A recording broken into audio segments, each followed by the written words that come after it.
कुठून आलाय तुम्ही? आम्ही लातूर जिल्हा. लातूर. हो. किती वर्ष झाली वारी करताय? आम्ही 4 वर्ष झालो वारी करतो. 4 वर्ष. हो. तुम्ही पण?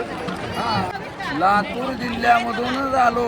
हा. मातोळा आमचं पूर्ण गाव आहे. हा. तालुका औसा, जिल्हा लातूर. बरं, तुम्ही किती वर्ष झालं वारी करताय? मी आता हे 2012 पासून. बरं, आणि तुमची? मी शिवाजी हरिश्चंद्र माने, राहणार सास्तूर, तालुका लोहारा, जिल्हा धाराशिव. मी जवळजवळ 12 वर्षापासून वारी करतोय. अरे वा. संत शिरोमणी मारुती महाराज कानेगावकर त्यांच्या दिंडीमध्ये मी 12 वर्षापासून वारी करतो. बरं, वारी करताना काही त्रास वगैरे होतो तुम्हाला वारी करताना? त्रास काही नाही. म्हणजे काही पाऊस आला, काही? त्रास तर होत असतो. त्रास तर होत असतो. पण या आनंदामध्ये तो जाणवतला जात नाही. बरोबर आहे. आम्ही तो त्रास सगळे 70च्या जवळचे. बरं, काही पाय दुखणं वगैरे? रनिंग आता त्रास होण्यासारखं काय नाही. आपल्या घरच्या शेतात काम करता ह्याच्यापेक्षा कमी त्रास आहे. परपंचासाठी एक करत नव्हतं, काही करता. आणि सांगा की जरा. असे पाऊस येतात. एक वेळचा प्रसंग असा हा. आहे, सासवडला हां. आम्ही मुक्कामाला होतो. सारखा पाऊस चालू होता. झोपाला कुठं जागा नव्हती. झुळझुळ पाणी वाहत होतं. लोकांनी काय केले, अशी 2-2 कवळे झाडाचे फाटी तुडून आणले, खाली टाकली आणि त्याच्यावर काय आतून करून त्याच्यावर संध्याकाळी झोपली. खाली पाणी वाहतच होतं, पाऊस येत होता. पण आम्हाला त्याचे काय कुठल्याही प्रकारचं दुःख वाटलं नाही. यावर्षी पहिल्या 2 दिवसामध्ये पाणी आळंदीमध्ये जास्त होतं, म्हणजे घेऊ नका म्हणून सांगितले. त्यामुळं जे अगोदर जाऊन अडकले त्यांचा त्रास झाला. पण नंतर आलेली जी आता मी 4 दिवस अगोदर गेलो होतो. या अंतिटी चालकाला फोन करून सांगितलं अशी परिस्थिती आहे, तुम्ही इकडे अलीकडे गेलो. पण त्यांनी काय पुण्यामधलं अलीकडचं मुक्काम तिथं राहिले 4 दिवस तिथंच मुक्काम केला. आता परवा जो काही अपघात झाला त्याबद्दल तुम्हाला काही भीती वाटते का? की असं काही नाही. काय आता हे नाही ना? हे जे मोकळे लोक आहेत ना, हे जागो आता राहू पांडुरंग दरोडा बांधू. आमचे भाव निश्चित त्याप्रमाणे खंत वाटणार नाही आम्हाला. त्याच्या काही आम्हाला भीती नाही, काही नाही. पण त्या दिवशी तुम्हाला ऐकायला मिळाली बातमी, काय वाटलं त्यावेळेला ऐकून? आम्हाला आश्चर्य वाटले की आम्हाला तर त्याचं ही वाटलं की हा देव जाणार आहे. नाही. पण असा प्रसंग सहसा घडला नव्हता कधी. कसं आहे, लोकांना कितीही सांगितलं उपयोग ऐकलं नाही.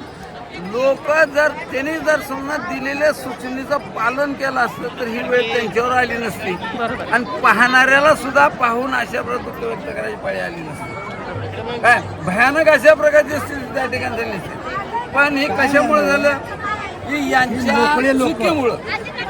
आणि विशेष तिथे वाटलं ना, जर इथं या वारीचे शिस्त लागावी असं वाटत असेल हां. तर पहिल्या प्रथम जर हे वाटणी लोकांचं वाटप आहे, हां.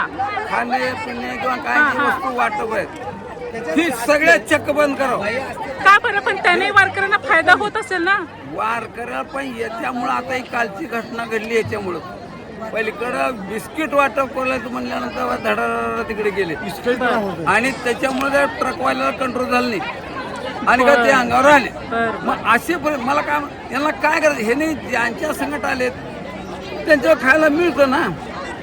हा, हे पण ते सोडायचं आणि इथं काय तिथं काय, बरं ते खात बी नाहीत.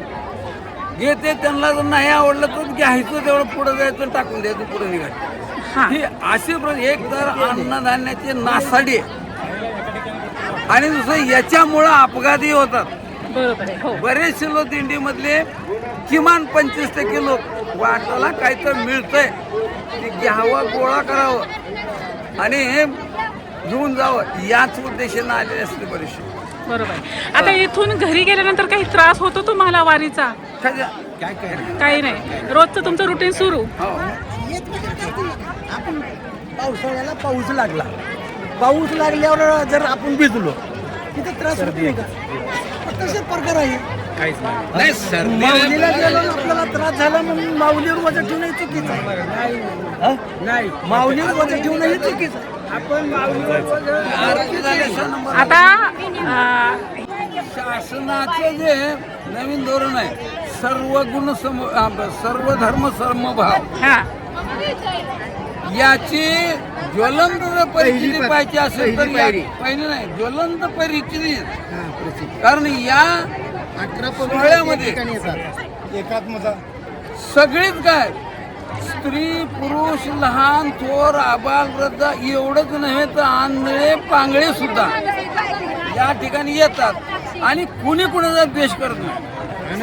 हे सगळे एकत्रित एका घरातले एका कुटुंबातले जशा प्रकारे माणसं वागतात तशा प्रकारे काय तर या ठिकाणी सगळ्याचं आचरण असतं. आणि ही भजन पूजन खेळ हे सगळे याच्यामध्ये का तर यांचा पूर्ण विरंगुळा होतो.